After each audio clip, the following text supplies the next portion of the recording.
Overgrowth is our map, and another TVZ in store for us. The winner of this goes on into the finals of the Go for SC2 EU Monday Cup.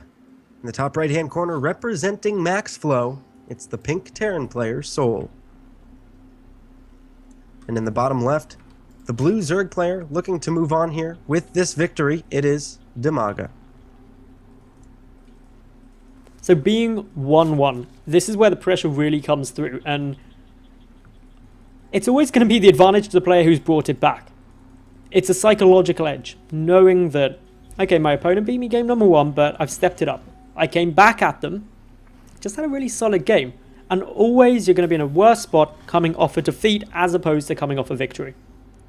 Yeah, and you know, it's interesting. I can't help but think that we're going to see some aggression come out from souL somehow. I would honestly be pretty surprised to see him go for something similar to what we kind of saw kaup do a lot against Dimaga, which was the double engineering bays before any additional barracks, the super fast third command center, and just kind of look to get a really strong mid to late game army. souL seems to be someone who's very inclined to go for some aggression and really kind of put the pressure on the Zerg player here in this matchup. So I would actually be a little bit surprised if we don't see that. And as I say that, it looks like he's even going for command center first. This doesn't necessarily mean that it's going to be purely passive play, though, out of souL. There's a lot of builds that get this early CC down and just go for a bit of a later but a much stronger push than you'd otherwise see. A bit of an adjustment as well from souL. Of course, as we were expecting souL to be very aggressive early on, perhaps so is Dimaga.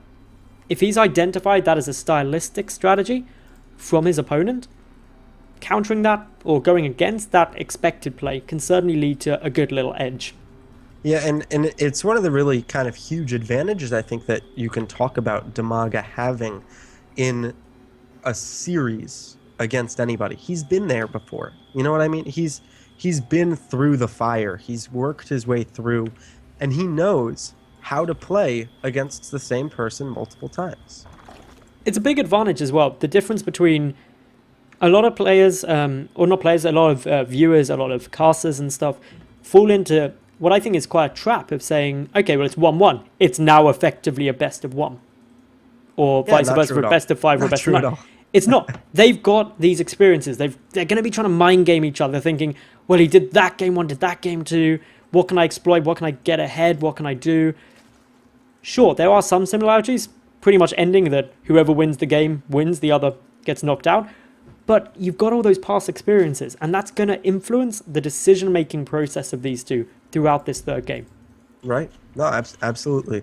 And, you know, kind of going along that, it's kind of interesting to me that Dimaga didn't scout too diligently for any sort of proxy barracks. If you look at kind of the vision on the map, the whole kind of right side by his third base is completely unscouted to this point. So he could have possibly had to deal with something pretty nasty if he hadn't prepared for it, or because he hadn't prepared for it, I should say. But in the end here, well, I don't know, man. I'm smelling Hellbat play here from souL. He skipped the Reapers.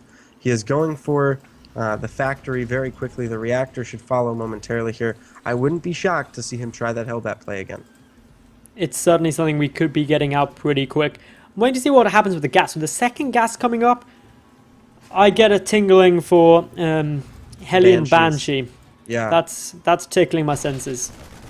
I have a lot of hate of that build order. I play Zerg, and I remember back in Wings of Liberty where every freaking game against Terran, it'd be like, oh, you're hitting me with Hellions. I better make some spores. These Marines here, sorry to interrupt you. They're going to find this Overlord here on the right side of the map. Again, being annoying here, finding these Overlords, picking them off, and, well, that's a nice little victory here for souL, and can, if he's hoping to do any sort of aggression here, could be huge for him. This is going to be obviously a nice little pick off. It supply blocks him, as you said. And a supply block early on at this stage is just irritating. And it also costs quite a bit. No, it costs time, I think, which is the most precious factor in all of StarCraft 2, to tell you the truth. I mean, you can talk about minerals, you can talk about gas, but it's time that you have to spend basically waiting for your overlords to come out. And, you know, these 11 drones could have been that much earlier here, and just, you know, little advantages like that. But the third base for Dimaga has finished. He's continuing to drone it up, building that signature roach horn at the front here defensively in all likelihood. And, well, the Banshee's going to be coming out here looking to do some damage, and Dimaga, well, he's seen it so many times, and he has been one to build spores kind of blindly at a specific time. Will he do that again is the question. Well, he's got a couple of roaches coming out ready to deal with these Hellions. He knows that much, that they're on their way. Also, he's taking a quick little look. He knows there's no third base, or he's going to know when a third base is attempted to float down. So this information really important for Dimaga at the moment. But as you said, will he blindly build those spores? If he does, he's in a good spot. If he doesn't, it's going to be a bit dangerous. Yeah, and we are seeing the armory come down here. This may be like a Hellbat Banshee push towards that third base, which, to be honest with you, could do quite well here, Madals. I mean, 8 Hellions with these last 2 popping out right now to join the party. He's supply blocked for a little bit, so no Banshee started just yet, but he's got some damage here with this army, and the roaches are going to be sent back here from this Banshee. As long as he doesn't lose any of these Hellions, as one does fall here to a little bit of miscontrol, you know, this could still do quite a bit of damage with the armory now finished. 9 more roaches on their way through. So Dimaga's identified that this is quite a substantial push. He's got the spores, 4 of them in production. Gonna help against the Banshee, of which there's only one for the moment. The second one hasn't yet popped out. With the spores though, as long as these roaches are controlled well, this shouldn't be too terrifying for Dimaga. Yeah, I've got to tell you, I think that supply block hurt him a little bit there, Madals. I mean, that Banshee should already have been with the army for a little bit here, and the fact that it wasn't, only one Banshee, really makes it harder to engage those roaches and to push forward the way I think he wanted to. But he is transitioning behind this double engineering bay finished up, more barracks coming down, and we're seeing kind of that familiar mid-game that he was so strong on Habitation Station with starting to materialize. Down goes, obviously, the +1 vehicle weapons as well, so it will be the biomech composition. And souL has had mixed success with that throughout tonight's tournament. So I'm going to be quite interested to see how he plays it. You know, I think on this map, it's a little bit better for him. There's less ground for him to cover than on a map like Frost. Frost is such a large map, it's impossible for you to take kind of a hybrid army it's somewhere in between the mobility of full bio and full mech, and really try to cover all that. These Banshee are actually getting up quite a bit of damage. They're going to get another queen here, actually. I always seem to miss the Banshees coming in, so thank you for being on top of that. Oh, nice transfuse. There's so many queens as well. That's something which is quite stylistic from Dimaga. He was up at actually 7 queens very early on. That gives him a good amount of creep spread, a good amount of additional safety, actually, but able to save one thanks to having the transfuse energy. And Dimaga is in a pretty good place right now with his economy. He's at 72 drones. He's got additional bases coming down, a macro hatch as well as a 4th base. But here comes that first kind of prod here from souL. It's a Hellbat Marine timing with a Banshee to knock out forward creep tumors here. And, well, how much can this get done here? Well, in come the Marines. They're going to be able to take down an Overlord. That won't supply block Dimaga though, so obviously not too bad for him there. Few more creep tumors getting pushed away. The base to the lower right hasn't been scouted yet by souL, but if he goes down to check, that's pretty much a free base for him. Yeah, and he is headed in that direction. He smells the fact that it's like, you're Dimaga. You don't like to sit on 3 bases forever. I'm going to come down here, force you to cancel this. It was almost being built, and he doesn't cancel it. He actually just loses it here, focused on bringing his army over, it seemed. The Marines stim back. The Hellbats eat a lot of these Baneling shots. Really nice splits here from the Marines, and it seems like they can escape with their lives. The Widowmines burrow here. They get pretty decent shots off onto those roaches and lings, and now the Marines kite with medevac support to heal them. Well, I think souL's got to be really happy with that. Yeah, he got a base, and it wasn't a cancel, as you pointed out. So 300 minnows down the pan, a delay on the 4th base, and still the majority of this infantry alive. Really nice focus fire on the Banelings here. souL continuing to engage this army about as cost efficiently as he could dream of, to tell you the truth. None of these Banelings have hit so far. Look at this focus fire. Is this Maru playing, or is this souL? It's beautiful. The fact that these Banelings are getting taken down is just... well, it's hurting the gassing. I mean, less mutas can be made if he wants to resupply those. Couple more Hellbats coming in, gonna really sift through all of those lings. souL just engaging beautifully yet again.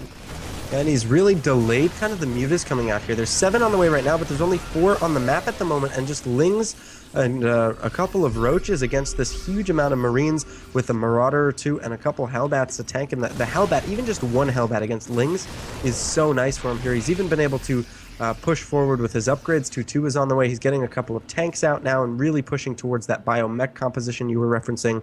And again, this fourth base just now starting for Dimaga. He's been so distracted, he hasn't even been able to get this fourth base back up. That's a huge amount of time that it's equal bases for souL. And while the worker count is slightly down, if he's muling effectively, his economy will be better. So, he's also got a couple of tanks now creeping into the mix. Doesn't have +2 vehicle weapons yet, he's only just started those unfortunately, so won't be able to one-shot the banelings and lings with splash damage. But still, he's in pretty solid footing. Dimaga is double expanding though, so that's the correct response. If you've lost your fourth, double expand. Yeah, I think it's certainly necessary, and the Muta's picking off a drop on the left-hand side is certainly going to help as well, but again, souL moves out, he picks off some active creep tumors here, he picks off some of the additional tumors as well, and he doesn't push towards this fourth base. He wants to wait for that creep to really recede before he moves too far out, and I can't say I blame him. Speedlings and banelings on creep are just terrifying from a Terran perspective here, but if you look at the map, he's got Hellbats kind of littered around. I wonder if this is just missed rallies or whether or not it's meant to spot for him. Either way, it is spotting for him, which is nice. But he's going to be looking for that next engagement with 2-2. Now, the thing I'm wondering about is where that engagement comes from. Does he go towards this base to the left? And if so, which avenue do you expect him to push through? By the watchtower or further to the left? Well, I think having the watchtower is kind of the bare minimum here for souL. I would be shocked if he engages without control of the watchtower, because it's basically like a free scan onto the Zerg army. You can really see it coming in. But I mean, there's a lot of Zerg army here. I mean, you look at the army supplies, they're pretty much even. It's 2-2 against 1-1, but in about 25 seconds here, Dimaga will be on even upgrades. Really nice pre-spread here coming out from souL. He's trying to force that engagement before the upgrades finish here. Some links come in, and Dimaga does not want to engage this yet. He's got another 6 seconds until his 2-2 is finished. Can he buy himself enough time? Looks like he's going to be able to. The Muta's now coming on over. Good spread on both sides, but Dimaga has a lot of banelings right now, crushing through that army on the right, but his hatch to the left taking quite a bit of fire. Is he going to be able to get back in order to save it? He should be able to, but quite a few drones being roasted by those Hellbats. Yeah, but Dimaga's still at 85 drones, and he's lost 12, but when you're at 85... it's not a huge deal for him here. You might even want to lose a drone or two here just to loosen up some supply to put back into his army. But a really nice engagement there for Dimaga. He understood that souL was spread on creep, understood that souL, although he was correct in understanding that he had an upgrade advantage, he wasn't aware of how close Dimaga was to evening it up. And Dimaga, the moment it was equalized, knew he had the superior army on equal upgrades, and he went in and he crushed it. So where do you go now as souL? Because he hasn't been able to take out either the fourth or the fifth base. So Dimaga has got a good economy, he's maxed out, and he's now got access to 10 gases. That's usually the sweet spot. Add in the fact that he just tried to take a fourth in a very sneaky location, and the Mutas have discovered it, so seems sarcastically happy about that. Yeah, a little bit funny there, just kind of hoping, I guess, Dimaga wouldn't fly over there for a little while, but I mean, I think he has the right kind of unit composition coming out here. He's getting more Thors. I was going to say he needs to start 3-3 as soon as possible. He's just started the weapons. The armor should be coming momentarily here for him as well. Once he's got the money, he's actually hurting for money right now. He's starting to mine out at his natural. He's still mining at his third, but it's about halfway mined out, it seems. And, well, he needs this fourth base here if he's going to keep on the production of Dimaga, who, as you mentioned, is sitting very pretty on 5 bases. We've got the Spire researching happily +2 air attack for Dimaga as well, so he's queuing up those air upgrades. Also 33 banelings coming through. This is something that Team Liquid Snoot has been doing quite a lot lately, going heavy on the baneling count if he feels that he's ahead. And if he can crush this Terran army, Dimaga has got the economy to resupply a heck of a lot quicker. Yeah, there are, well, 3 siege tanks with this army here, but they're not sieged at the moment, so you can't really target fire banelings with unsieged siege tanks, and, well, it seems like Dimaga's not even going to grant him that opportunity. He's going to pull him back with some really nice Muta harassment, the lings and banelings waiting to run by into that third base, which, although there is really nice SimCity here, there is still a window there for these banelings to roll on in. It seems like they've found it. They're going to, well, crush through some of these SCVs, and, wow, down go the rest of them. Just that is a big hit. There. Quite a few Mutas died for the pleasure of being able to force that to happen. 7 of them have died so far this game, but that just stripped out the SCV line. A couple of Speedlings actually finishing off the rest there.